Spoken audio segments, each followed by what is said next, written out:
they gonna grade you hard on that. You got some professors who kind of, you give them a good paper, they'll kind of like take the load off a little bit, give you what you wanna, they'll give it to you. But you got some professors who they gonna also make you work for that grade. Like you said, there are a lot of partying, but are there like drugs involved? Yes. Um, that like I said, my grandma kept me in the house, kept me in the house, she kept me in church, so I didn't see a lot of drugs. I didn't see a lot of that growing up. So when I got into college, I seen drugs that I never seen. So it's like I never got peer pressure into doing drugs, but I'm pretty sure it's kids in college who got peer pressure into doing drugs, and I'm pretty sure it's some of them who gave in. But I used to see drugs that I never seen before, and I used to be like, "What is that?" Like I knew what it was, but it's like it's in my face, so it's just like I don't want to be nowhere near it because that's the mindset I had. But I was introduced to a whole new world when I went to college because like I said, back home I was sheltered in. So like going out there in the world is it was I've seen stuff that I didn't see before. Okay, so have you seen like violence out there too? Yes. Um, it's a lot of shootings in Greenville. It's a lot of gang activity in Greenville. So I seen a lot of that, or I would see it on the news. Like we get like ECU alerts where it was like it'll let you know if something happened near you. I remember one time it was a rape that occurred like one um one block away from the campus. It'd be a lot of stuff locally that you could just be well aware of. Like I remember one day I would never forget it. I was walking like where ECU at is like a McDonald's by it. So I was walking to the McDonald's. It was off campus. I knew I shouldn't have been walking by myself. But I got tired of eating campus food. So I remember it, and it was just like these men. They was on this little white van, and they tried to get my attention. And that's when all the little stuff going on with people riding around in the white vans and stuff.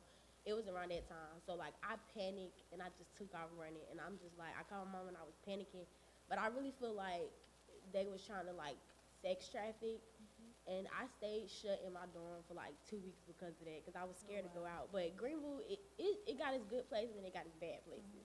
But that's why I just really try to stay on campus a lot because I didn't know nothing about the city. I was over there by myself, so I'm just like, let me just stay where I know is ECU police. They everywhere, and I just did that. But I know it's a lot of stuff that go on in Greenville, like violence wise. Mm.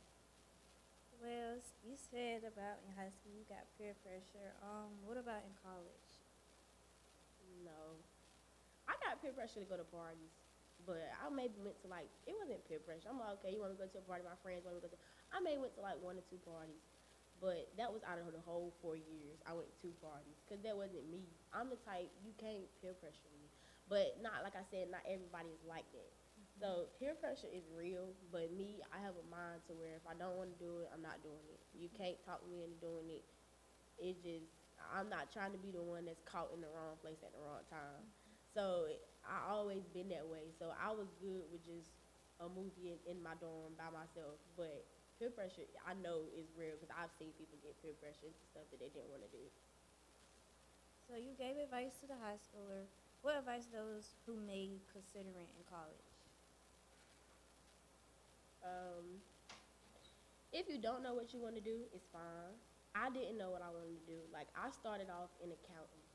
I started off ECU in accounting, and I got into a major, and I'm like, this not for me. I love math, but it wasn't for me.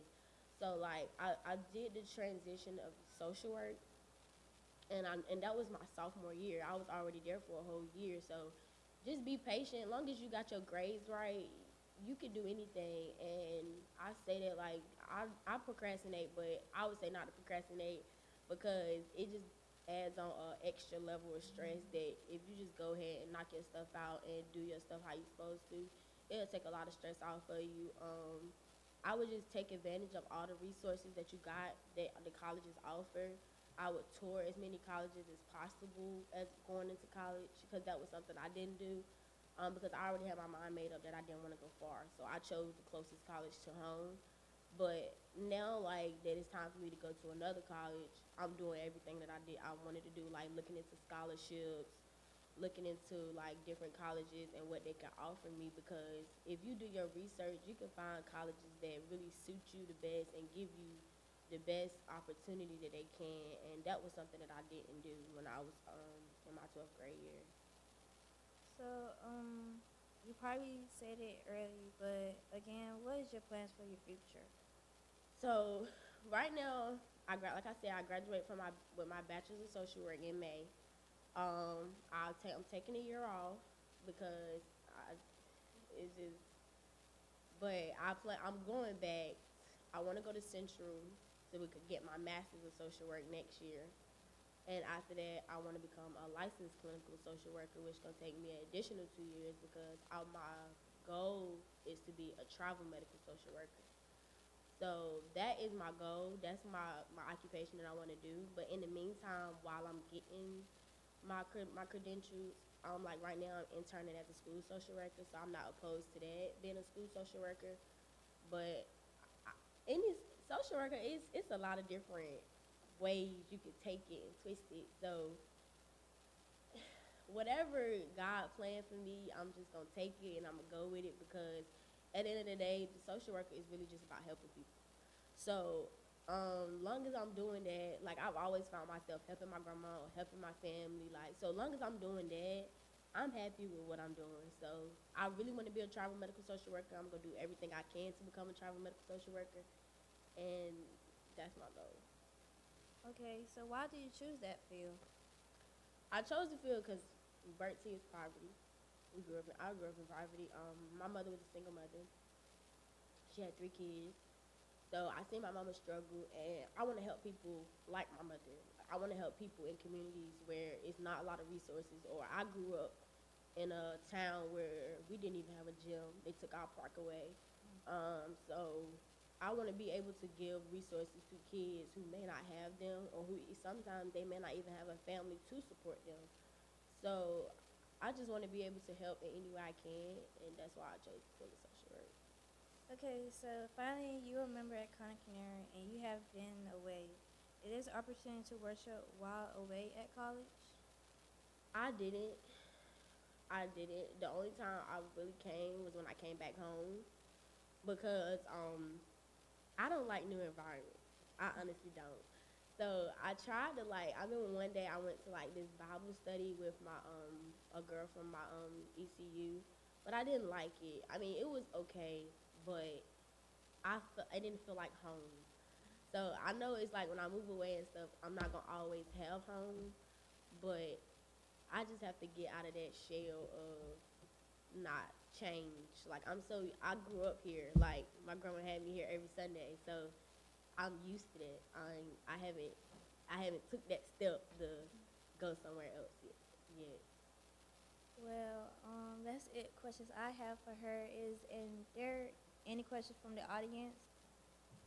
We want to have a question by Brianna Bunch. Do you feel like you made the right choice for college? Like school wise, like the school I went to, Yeah. yes, because I'm home. I'm closer to home. That was my whole goal. But I always wanted to go to a HBCU, and that's why I want to go to Central.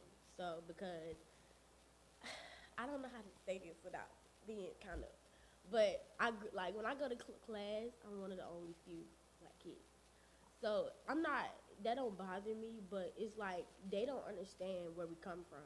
So it was hard because I feel like some days when I'm in class, I feel like people look at me like I don't know what I'm doing. But then when I get up there and talk, I can tell that they're shocked by what I'm saying, and they kind of like, it's like, okay. So like, not saying you can't get that same reaction from your same kind of race, but I always wanted to go to like a HBCU to kind of get that experience, which is why I want to go to Central to get my master's, because I already know how it feels at something else. Let me go to HBCU where I think I feel like more at home. But I do think I chose the right choice for my bachelor's, because I don't have as much knowledge as I did. Didn't have as much knowledge back then as I do now. So like being home, my family was still able to like put that into me as me coming back and forth to make me like where I'm at now. To now where I feel like I can go out and I can do whatever I put my mind to. I have one more question. Did college meet your expectation as you thought it was going to be? yes, but I didn't give college the full experience. I did